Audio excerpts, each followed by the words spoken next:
طلع البدر علينا من ثنيات الوداع وجب الشكر علينا. Kajian materi kita ternyata ada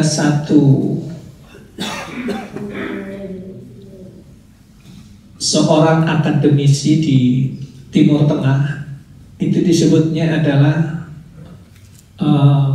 ulama utobat, ulama tanda baca.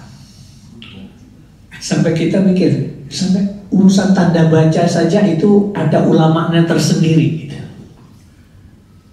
Akhirnya kita lebih jauh, kita juga andaikan tulisan Al-Quran itu tidak ada dobetnya, nggak ada tanda fathah, kasroh, dhammah, tasydid, syukurnya itu, betapa sulitnya kita akan membaca Al-Quran itu.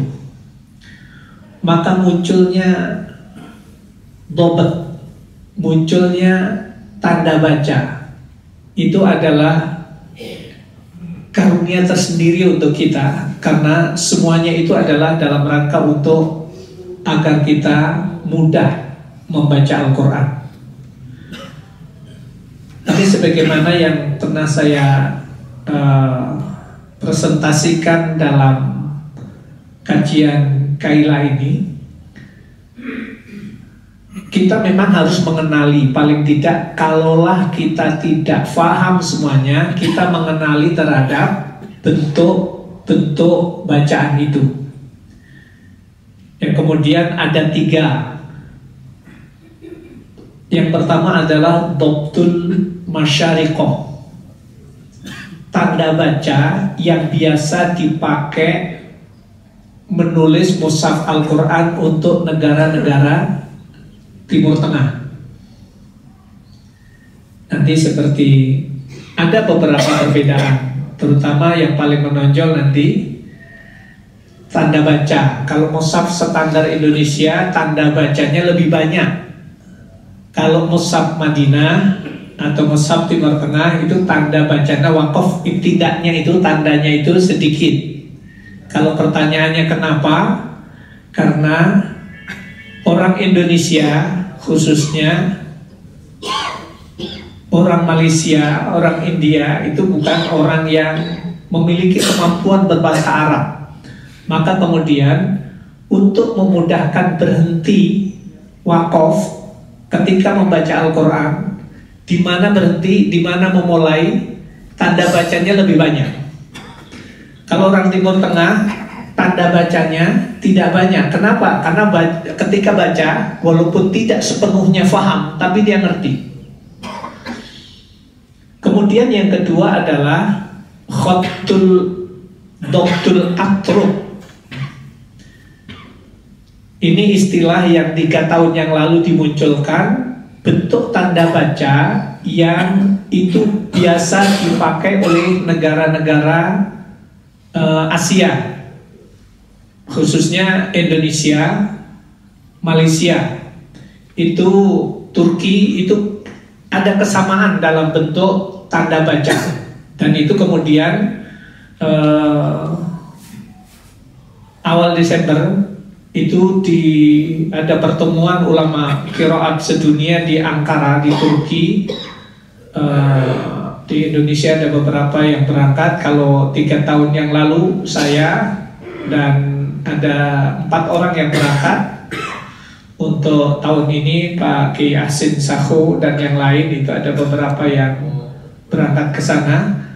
Konteksnya adalah menyepakati bentuk tanda baca yang memudahkan, lebih menggampangkan untuk orang-orang Turki, orang Indonesia, orang India itu seperti apa bentuknya. Kemudian yang ketiga ada istilah dhabtul maghribi, ada tanda baca yang tanda bacanya itu disebut khot atau tanda baca negara-negara Maroko dan sekitarnya. Kadang disebut Maghribi, Maroko.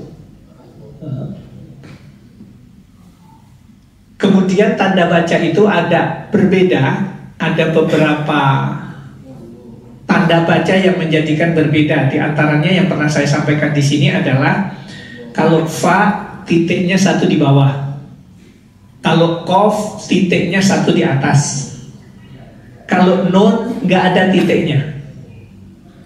Itu khas ya. Nanti bentuk tulisannya, khotnya itu juga bentuknya itu rada berbeda. Bagi orang Maroko, Tunisia, Tajikistan, Uzbekistan itu ketika membaca Al-Quran itu, kalau bahasa kita, ini Quran ini aku banget. Akhirnya memang itu menjadi bentuk tulisan yang orang-orang sana itu lebih akrab. Baik. Mudah-mudahan ya, ini ada 200 cuma nulis Fatihah saya, panduan tahsin, tafhim, nagom, surat Al-Fatihah. Itu coba saya tuangkan dalam bentuk tulisan itu 210 halaman. Cuma Fatihah doang gitu. Insya Allah nanti mudah-mudahan bulan depan sudah lahir ini buku.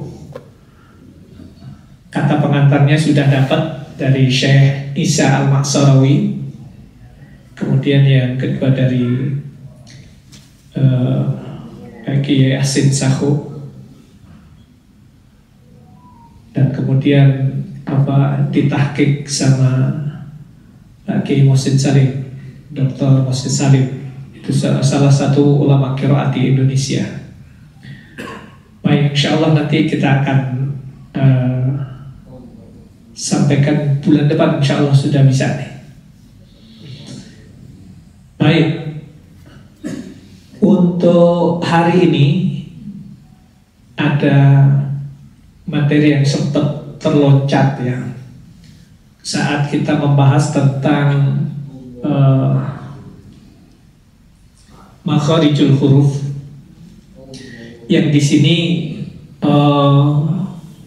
sudah kita bahas itu kelompok halq, kelompok tenggorokan sudah. Kemudian kelompok lisan sudah, tapi separuh. Untuk hari ini yang kita bahas adalah kelompok lisan dari ujung lidah atau ujung lisan. Yang pertama adalah di sini huruf ra ya. Huruf ra itu sudah, kalau kita rasakan posisinya di mana sudah ketahuan di ujung lidah. Kemudian yang paling penting di sini adalah takrir atau getarnya huruf ra itu tidak boleh lebih dari 3 getaran. Jadi sekali lagi, huruf ra tidak boleh lebih dari 3 getaran. Kalau kita bunyi itu getarnya seperti itu R. Ar-Rahmanir-Rahim. Kalau getarnya memanjang, bisa memanjang, itu tanda bahwa itu R. Sekarang kita bunyikan yang ro-nya. R, E, bunyikan bersama ya.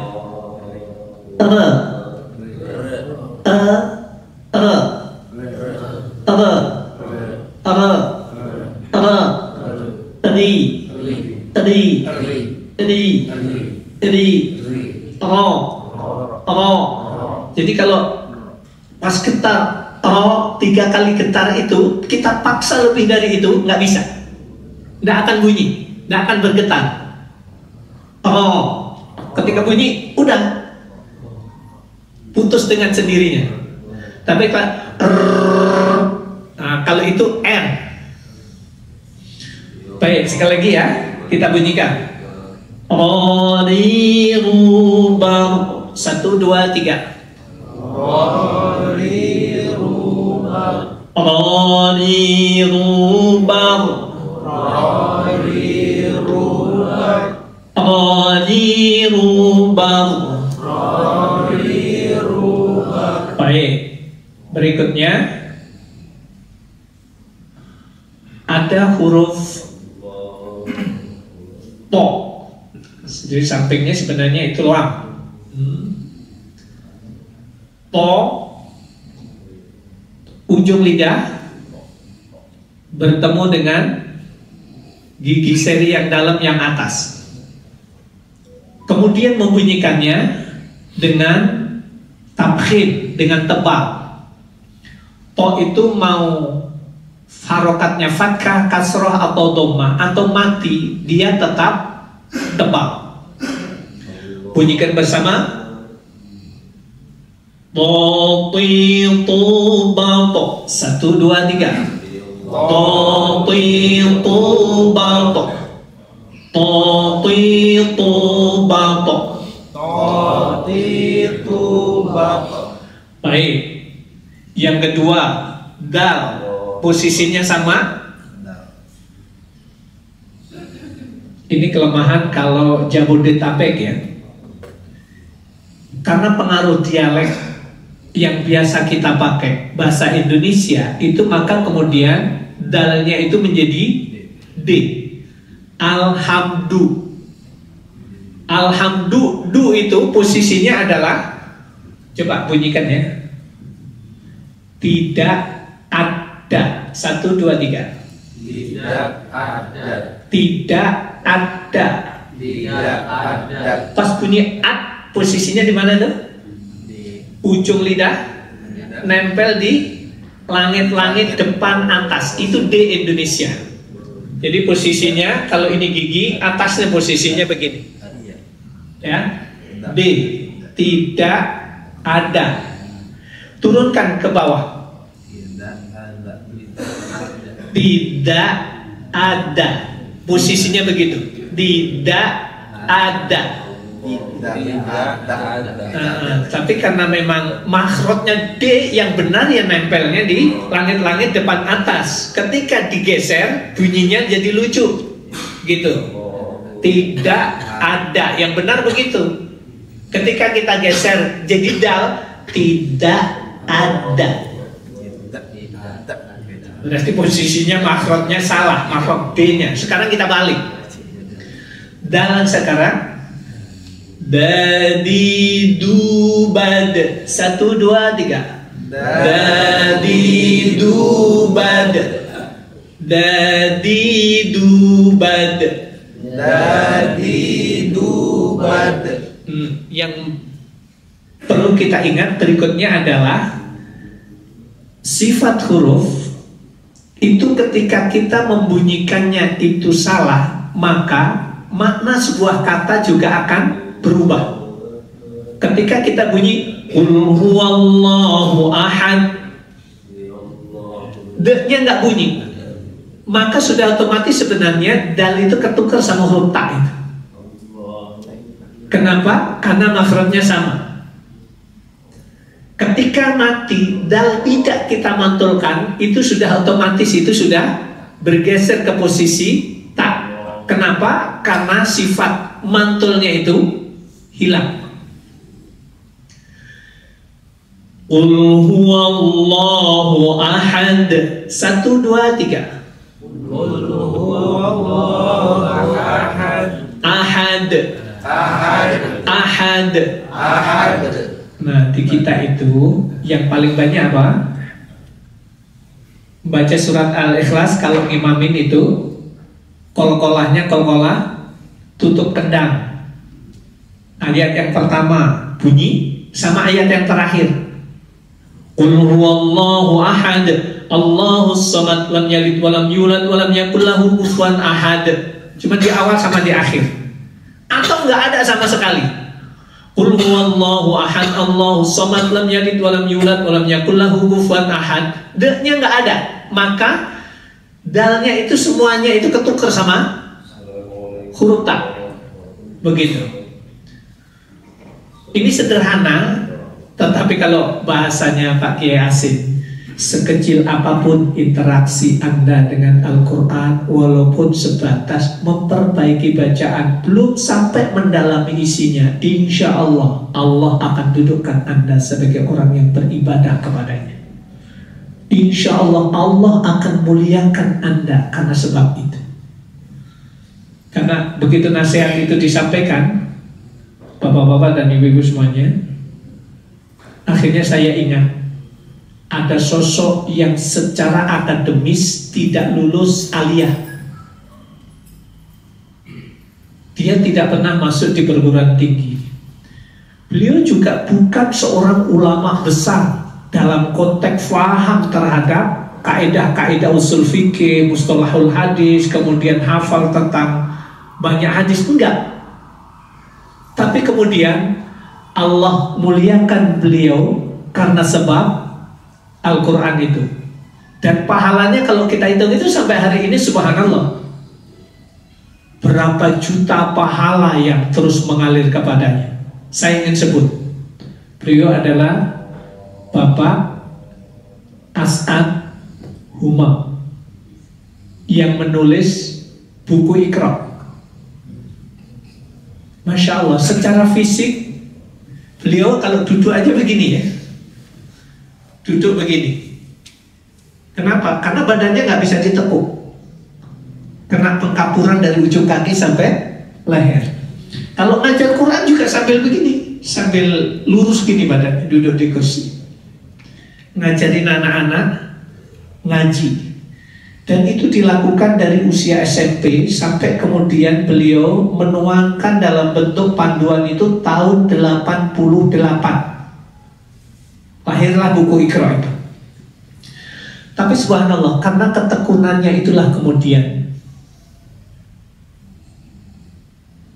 sekian juta generasi Islam bisa baca Al-Quran karena sebab metode yang beliau tulis, tanpa mengecilkan metode yang lain.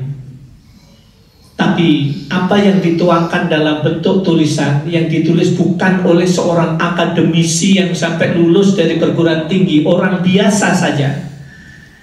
Dan fokusnya apa? Fokusnya adalah mengajarkan baca Al-Quran. Itu saja, tidak sampai mendalami, enggak. Tapi ketekunannya itu dilakukan terus-menerus. Berujung apa? Satu, lahir metode pengajaran Iqra. Yang kedua, lahir panduan pengelolaan manajemen sebuah pengajian yang sebelumnya ada istilah madrasah diniyah, kemudian muncul istilah baru dengan TKQ, TPQ, itu belakangan, tapi sebelumnya namanya TPA, Taman Pendidikan Al-Quran. Bergulirnya itu sampai kemudian anaknya, cucunya menteri saat itu ngajikan, dimasukkan di lembaga TPA. Artinya sebuah pembaharuan yang dilakukan itu melahirkan banyak generasi yang bisa baca Al-Quran. Walaupun fokusnya mengajarkan baca, kemudian subhanallah, sekian juta generasi Islam bisa baca Al-Quran karena panduan bahan ajar yang beliau tulis. Yang kedua, dan dipakai selama penelitian saya ada 3 negara ya, ada 5. 1 Indonesia, kedua Malaysia. Bahkan di Malaysia itu ada ketentuan undang-undang yang ditetapkan oleh negara tentang pendidikan baca Al-Quran tingkat dasar di Malaysia itu diharuskan, wajib. Panduan bahan ajar Iqra itu dipakai untuk mengajar Al-Quran tingkat dasar di Malaysia, kemudian di Brunei, kemudian di Singapura, kemudian di Jeddah. Nah, di Jeddah ini yang unik ini. Di Jeddah ini uniknya, di sana itu ada TPA, ngajarnya pakai buku Iqra. Menteri Saudi, jadi Menteri Pendidikan Saudi Arabia tahun 90 datang ke Indonesia, ke Jogja, minta izin agar buku Iqra itu dipakai untuk ngajar di Saudi, di Jeddah. Akhirnya di Jeddah itu beberapa tempat yang saya lihat itu ngajarnya pakai buku Iqra, cuman kata pengantarnya diganti bahasa Arab. Ini akhirnya saya lihat subhanallah, ini lahir dari orang yang punya ketekunan dalam hal itu sampai mengantarkan kepadanya Allah muliakan karena sebab mengajar baca Al-Quran. Allah muliakan karena melahirkan panduan bahan ajar. Akhirnya satu saat Pak Asad Umam diundang oleh Raja Abdullah, Allah yarham. Sekaligus saat itu ibadah haji, dapat hadiah untuk berangkat haji sekaligus menjadi tamu Raja Abdullah yang cukup viral saat itu. Jadi tandanya kalau raja itu suka, senang kalau acara atau berita itu muncul gitu ya, ada di sana itu terus muncul di televisi Saudi, itu sering muncul, banyak disiarkan. Jadi di antara orang Indonesia ada dua, satu Pak Asad Umam, yang kedua yang sempat viral cukup sampai 2 minggu, 2 pekan itu beritanya berturut-turut adalah Allah yarham Ustadz Syuhada Bakhri, Ketua Dewan Dakwah Islamiyah Indonesia. Itu 2 pekan berturut-turut itu disiarkan terus. Kenapa? Karena rajanya suka dengan tamunya itu. Itu tandanya begitu. Baik, kita lanjut. Makanya saya ingin tekankan bahwa sekecil apapun ketekunan kita dekat dengan kitab suci Al-Quran, walaupun sebatas tingkat membaca, kalau terus-menerus kita lakukan, maka dengan itu Allah akan muliakan kita. Karena saya ingat untuk doktoral saya, yang saya lakukan itu adalah studi komparasi metode pengajaran Al-Quran di Indonesia, pembaharuan sistem pengajaran Al-Quran di Indonesia. Cuma 2, 1 Iqra, 2 Qiraati. Cuma itu yang saya teliti. Selebihnya menjadi berita saja. Karena saya ingin sampaikan, ternyata teliti tentang Iqra sama Qiraati saja itu sudah doktor. Apalagi yang antum di BS ini, ketika bersinergi, apa itu tulisan tadi saya kalau baca tentang maslahat umat, itu diteliti di 1 titik saja. Itu teman-teman yang ambil S3 gitu mau menyelesaikan itu sudah jadi bahan. Insya Allah itu di Kementerian Kelautan saja itu namanya neliti kumis udang sebelah kiri saja udah jadi doktor. Diteliti tiap hari fungsinya kumis udang sebelah kiri itu apa sih? Teliti tiap hari, pagi, siang, sore, pagi, siang, sore, apa sih fungsinya? Didapatkanlah sekian bulan penelitian, dituangkan dalam bentuk tulisan jadi disertasi, kemudian diuji, lulus. Doktor kumis udang sebelah kiri. Luar biasa, gampang sebenarnya di dokter itu gampang Ustaz. Teliti aja sedikit, insya Allah. Baik, jadi ini nasihat dari Pak Kiai Asin saat itu. Sekecil apapun kedekatan antum dengan Al-Quran, interaksi antum dengan Al-Quran, insya Allah dengan itu Allah akan muliakan kamu. Jadi kan seringkali juga kita ngaji, ya Allah ini ngaji kata dari dulu sampai sekarang suruh khohihu doang gitu ya. Baik, kita ada waktu sedikit langsung praktek saja.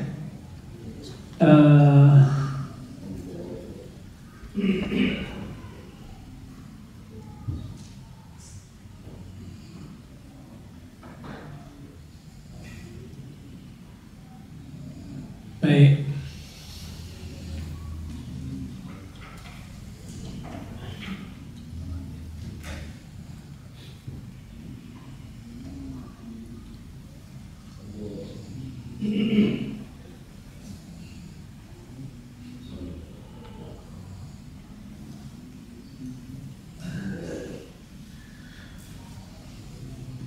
Baik, jemaah rahmatullah. Ini karena ayat satunya belum sempat kita naikkan di PowerPoint, kita langsung ke ayat 4 saja. Yang pertama yang belum sempat saya sebut adalah fa perut bibir bawah bertemu dengan ujung gigi yang atas. Fa fi fu baf 1 2 3. Fa fi fu baf 1 2 3. Fa fi fu baf. Huruf fa termasuk huruf yang tidak boleh dibaca tebal. Posisinya sudah otomatis, tipisnya itu udah otomatis. Kalau fo jadi tebal. Fa ini walaupun bunyinya ringan, tapi bagi masyarakat Jawa Barat juga tidak mudah. Fa jadi pa. Jadi kalau dibilang orang Barat, Jawa Barat itu susah ya bunyi fa ya. Jelas itu fitnah itu Ustaz. Itu fitnah itu. Jadi dari jawaban fitnahnya itu sudah menjelaskan sebenarnya. Tapi lagi-lagi orang manapun saja itu punya kelemahan karena pengaruh dialek masing-masing. Gunung Kidul iya jadi za jadi iya. Idza zulzilatil, membacanya idza yulyilatil zul yul zul yul itu khas. Kalau secara umum kalau Jawa udah ketahuan lah ngain. Ba ada awalan M, bunyi Bandung susah bunyinya Bandung. Ada awalan em, budu jadi budu. Iya karena budu. Ada awalan em. Baik. Fa a itu termasuk tartik semuanya, bunyi tipis. Kemudian fa ujung lidah bertemu dengan gigi atas gigi bawah. Sa kemudian ternya ditebalkan. Far fa'atharna bihi naqa'a 1 2 3. Fa'atharna bihi naqa'a. Sekali lagi. Fa'atharna bihi naqa'a. Naqa'a of kolkola sugro. Kolkolahnya memantulnya itu kecil. Kalau kita nako'a itu medok, itu besar, itu kubro. Jadi kofnya itu ngalir saja. Fa'atharna bihi naqa'a. Beda dengan nako'a. Ketika po itu medok, itu besar, itu salah, dikecilkan. Fa'atharna bihi naqa'a 1 2 3. Fa'atharna bihi naqa'a. Suaranya lepas 1 2 3.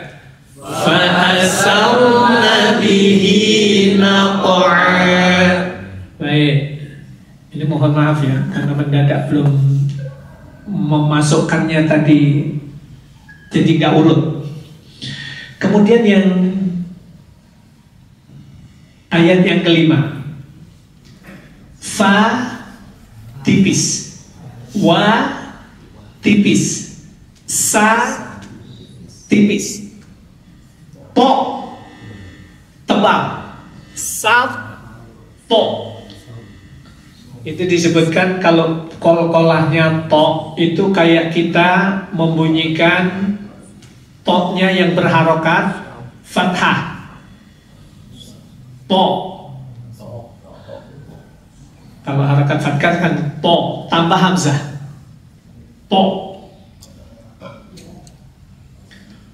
Fawasatna bihi, na tipis, bi tipis, hi tipis. Baik. Fawasatna bihi jam'a. 1, 2, 3. Fawasatna bihi jam'a. Lagi. Fawasatna bihi jam'a. Yang sering terjadi kesalahan adalah ketika mim mati. Jam'a dibaca dengan jama'a. Jama' ada tambahan bunyi.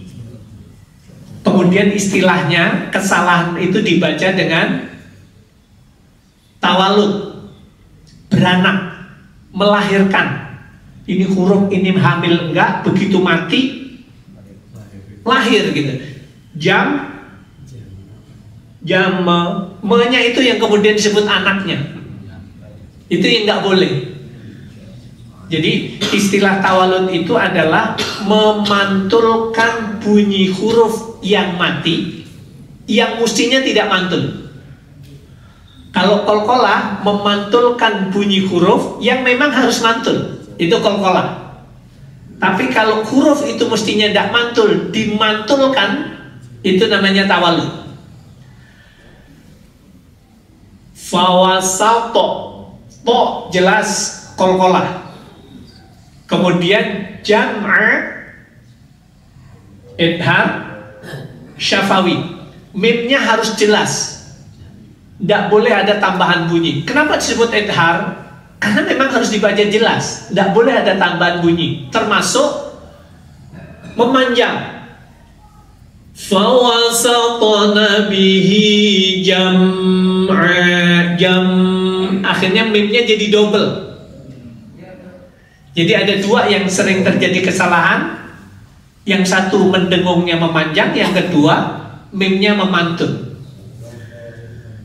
Baik.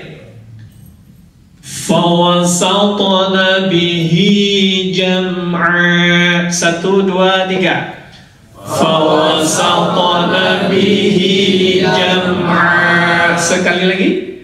Fawasatna bihi jam'a. Baik, ayat yang ke-6. Inna nun tasydid gunnah. Panjangnya gudratain au harakatain, dua ketukan atau dua harokat. Kemudian alif lam bertemu dengan hamzah, maka dibaca alif lam komariah di sini dibaca dengan jelas, harus dibaca dengan idhar. Yang paling penting adalah nun mati ketemu sin. Bunyikan bersama ya. Sasi subas. 1, 2, 3. Sasi subas. Sasi subas. Sasi subas. Yang sering selama ini kita diajarkan cara baca ikhfa itu. Kalau dulu di kampung kita bacanya semuanya ng. Innal insana, insana. Sementara ing itu hanya ketika ketemu kaf dengan ketemu qaf dalam posisi yang berbeda. Sebenarnya nun mati ketemu qaf, nunnya dibaca sama, tapi ditebalkan, disesuaikan dengan posisi huruf. Min qablik, min jadi begitu. Kalau nun nanti ketemu kaf, ng juga bunyinya ringan karena kaf itu tidak tebal. Ingkana. Sekarang nun mati ketemu sin. Bunyikan bersama. Sasi subas. Sasi subas. Insana.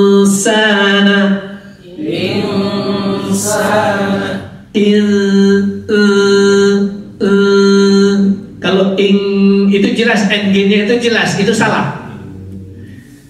Insana.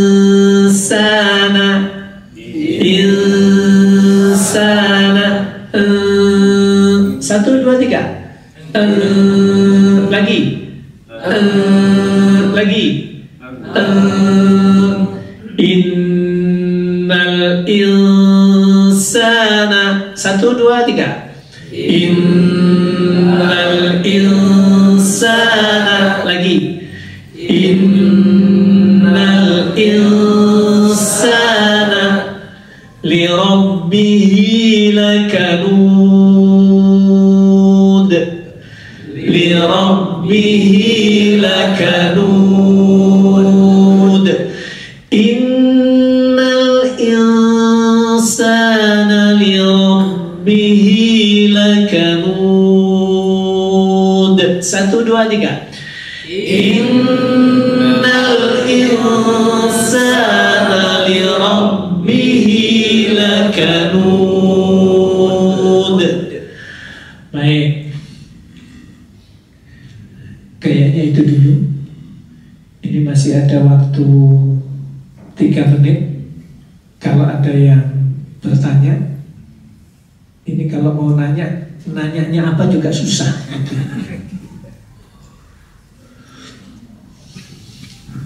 Baik, jadi saya ulangin sedikit. In panjangnya 2 harokat, dengung. Kemudian anak-anak ada pertanyaan nih. Mat panjangnya 2. Allahu la ilaha Allah, tekanannya cuma 2. Tapi kenapa nun itu panjangnya ternyata lebih dari 2? Kalau kita dengar banyaknya lebih dari 2. Jadi kalau kita tempelkan nih, kenapa bunyinya lebih dari 2? Dulu 3 tahun 93 belajar sama Pak Kiai Muhsin Salim, diajak meneliti tentang itu, baru ngeh. Oh, ternyata mat itu panjangnya 2, ukurannya seperti itu karena tidak diawali dengan huruf mati. Kalau in, kenapa lebih panjang? Karena ketika bunyi in itu sudah dengung 1. Tapi yang 1 itu tidak dihitung. Yang dihitung adalah ketika berjalan. Berarti in, jadi 3. In tidak dihitung. Ketika itu dihitung 2. Kalau digabung jadi 3. Maka bunyinya in itu lebih panjang dibanding bunyi mat. Karena diawali, kalau in diawali dengan huruf mati, kalau mat itu enggak. Itu yang menjadikan berbeda. Makanya kalau kita merujuk kepada kitab aslinya, kitab induknya, penjelasan tentang cara membaca dengung, itu panjangnya disebutkan tetap kudrotain. Tapi kemudian di situ ada penjelasan, ada yang menyebutkan 3 harokat. Kenapa? Karena cara menghitungnya itu yang berbeda. Baik. Innal insana li rabbihi lakanud. Sekali lagi. Innal insana li rabbihi lakanud. Baik, mudah-mudahan ini ada manfaatnya untuk kita semuanya. Kita tutup dengan doa kafaratul majlis. Subhanakallahumma wa bihamdika asyhadu an la ilaha illa anta astaghfiruka wa atubu ilaik. Assalamualaikum warahmatullahi wabarakatuh. Waalaikumsalam warahmatullahi wabarakatuh. Baik, jazakallahu khairan.